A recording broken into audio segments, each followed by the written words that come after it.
Vous êtes maçon et vous souhaitez apprendre à répondre aux appels d'offres. Et bien ça tombe bien, j'ai tourné cette vidéo pour vous expliquer comment répondre à un appel d'offres de maçonnerie. Bienvenue sur la chaîne YouTube de Akonia.fr, le site spécialisé dans l'accompagnement des dirigeants et des salariés de petites entreprises sur les réponses aux appels d'offres. Donc dans cette vidéo, je vais vous présenter ma méthode pour répondre à un appel d'offres dans le domaine de la maçonnerie. C'est une proposition de réponse qui est forcément généraliste. Pour chaque marché auquel vous souhaiterez répondre, utilisez les éléments de cette vidéo et personnalisez-les par rapport à ce qui est demandé par l'acheteur et par rapport aux caractéristiques de votre entreprise. Alors répondre à un appel d'offres peut paraître complexe, mais en fait il s'agit de fournir un certain nombre de documents. Ces documents, ils sont de deux catégories.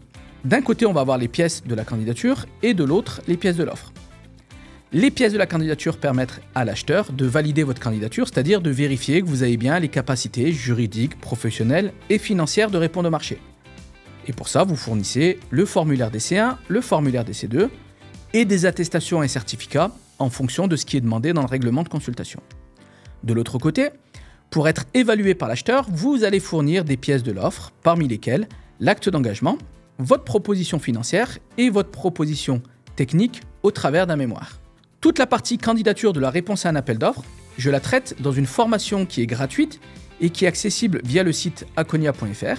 Cette formation s'appelle 5 astuces pour monter des dossiers gagnants en une demi-journée et elle vous permet de télécharger un formulaire DC1 et DC2 automatisé ainsi qu'un exemple de note de présentation afin que vous puissiez facilement vous lancer sur les appels d'offres. Dans cette vidéo, on va surtout insister sur la partie mémoire technique. Le mémoire technique, c'est la partie centrale de votre réponse. C'est l'élément qui vous permet de gagner des marchés. Alors, qu'est-ce qu'on y met dans ce mémoire technique ? Ce mémoire technique doit vous permettre de montrer à l'acheteur que votre offre est totalement adaptée à ce qu'il recherche et que vous êtes la meilleure entreprise possible. On va y aborder 4 thèmes en règle générale, les moyens humains, les moyens matériels, la méthodologie d'intervention, ainsi que votre politique de développement durable. Donc, ce qui intéresse l'acheteur, c'est de savoir comment vous allez réaliser la mission et pour cela, vous devrez présenter les moyens humains que vous allez dédier à la réalisation des travaux. Et dans ces moyens humains, ce qui est important pour l'acheteur, c'est d'avoir un interlocuteur référent. La personne avec qui il va être en contact, la personne qui va répondre à toutes ces demandes. Vous expliquerez dans le mémoire technique quelles sont les missions de cette personne, après l'avoir désignée. Vous présenterez ses qualifications, son expérience et les références que cette personne a sur la gestion de chantiers similaires. En plus de ça, on va pouvoir présenter le personnel d'encadrement, donc notamment chef d'équipe, conducteur de travaux, éventuellement chargé d'affaires si ce n'est pas votre interlocuteur référent. Toujours sur le même principe, mission, qualification, expérience et référence. Enfin, présentez bien évidemment les opérationnels, soit en les nommant si vous savez quelle équipe réalisera la prestation, soit en définissant le profil type des agents ou des ouvriers qui vont réaliser la prestation. Et sur le même principe, on va valoriser au maximum leur qualification, initiale et continue, leur expérience dans le domaine, ainsi que leur participation sur d'autres chantiers du même type. Si vous voulez aller plus loin et apporter plus d'éléments à l'acheteur, expliquez aussi les tenants et les aboutissants de votre politique de gestion des ressources humaines. Expliquez par exemple que vous avez un process de recrutement qui est très rigoureux, que vous avez recours à d'autres formes de collaboration dans des cas bien précis, comment vous intégrez, comment vous tutorez, formez, développez les compétences de votre équipe, et tout ce que vous mettez en œuvre pour faciliter le travail au quotidien de vos salariés afin qu'ils soient fidélisés, motivés et donc qu'ils fournissent le meilleur travail possible. Donc en plus de ces moyens humains, on va présenter les moyens matériels que vous allez mobiliser pour les prestations. Et là, l'idée, c'est d'être le plus exhaustif possible, de ne rien oublier. Donc on va commencer par présenter les moyens généraux de l'entreprise, vos bureaux à partir desquels vous pilotez l'activité, les ateliers, les entrepôts pour pouvoir démontrer que vous avez des capacités de stockage intéressantes, les véhicules que vous utilisez au quotidien, ainsi que votre parc informatique. Il est aussi important de montrer que vous avez, en termes de matériel et de logiciel, tout ce qu'il faut pour mener à bien la mission et pour vous faciliter la gestion de celle-ci. Forcément, dans les moyens matériels, il faudra présenter tout ce qui concerne le matériel et l'outillage, le matériel de chantier, bétonnière, tout ce que vous utilisez pour réaliser les coffrages, tout l'outillage portatif, ainsi que le matériel de mesure et de contrôle, qui vous permet justement d'avoir un rendu excellent. Bien évidemment, vous allez aussi faire des préconisations en termes de fourniture, de matériaux et de consommables. Donc vous allez fournir les fiches techniques des matériaux de base, parpaing, ciment, la chaux, les briques, le sable, etc. Tous les produits de mise en œuvre que vous utilisez au quotidien aussi, mortier, ferraillage, adjuvant, et puis les consommables courants. Et donc là aussi, on va essayer au travers des fiches techniques de montrer que le matériel que vous préconisez est le plus adapté possible à ce que veut l'acheteur. En plus de ça, n'oubliez pas d'évoquer dans votre réponse et dans votre présentation des moyens matériels tous les équipements de protection individuelle, le matériel de protection et de nettoyage, ainsi que le matériel spécifique en cas de besoin, comme par exemple des échafaudages si cela est nécessaire sur le marché auquel vous répondez.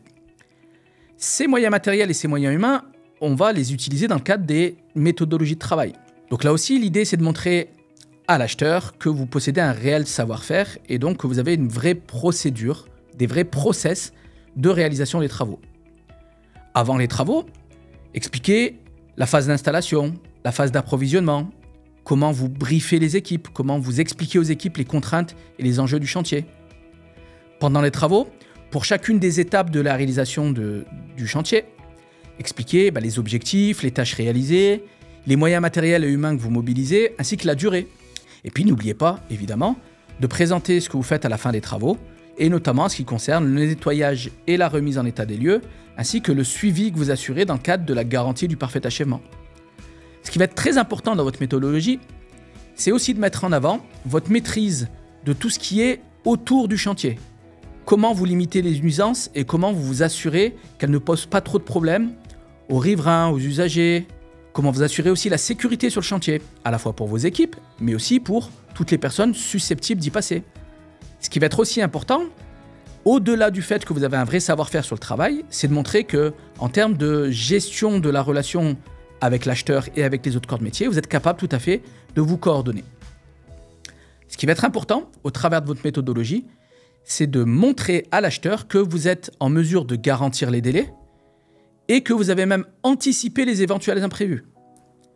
Et donc, expliquer que vous pouvez avoir recours à d'autres formes de collaboration, par exemple de la sous-traitance, si jamais le chantier prend du retard.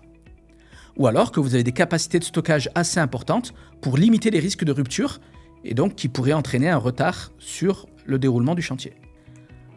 Autre point à aborder dans le cadre de votre mémoire technique, c'est votre démarche environnementale et sociale, donc tout ce qui concerne le développement durable. Et vous allez expliquer tout ce que votre entreprise met en place dans le cadre justement du développement durable. Quelles sont les actions que vous avez entreprises, notamment au niveau du choix de vos fournisseurs, politique d'achat, au niveau de la gestion et du tri des déchets, au niveau de la limitation des déplacements et des ressources énergétiques, tout ce que vous faites pour former et sensibiliser vos équipes sur ces thématiques, et comment votre entreprise œuvre dans le cadre du développement local et dans l'insertion professionnelle. Et cela aura toujours plus d'impact si vous êtes capable de démontrer que ces actions et cette démarche, dans le cadre du marché auquel vous postulez, vous serez capable de la concrétiser. Voilà donc quelques notions pour répondre à un appel d'offres dans le domaine de la maçonnerie. Si vous avez des questions et que vous souhaitez plus de renseignements, utilisez la partie commentaires sous cette vidéo afin que je puisse vous répondre. Si vous souhaitez récupérer votre kit de démarrage sur les marchés publics et en même temps suivre la formation 5 astuces pour monter des dossiers gagnants en une demi-journée, consultez le lien que je partage dans la description de cette vidéo. La formation est en accès libre sur le site akonia.fr et elle vous permettra également de prendre rendez-vous avec moi pour pouvoir poser vos questions sur les appels d'offres. Si la vidéo vous a été utile, cliquez sur le bouton j'aime et abonnez-vous et actionnez la cloche pour pouvoir profiter de plus d'astuces et de conseils.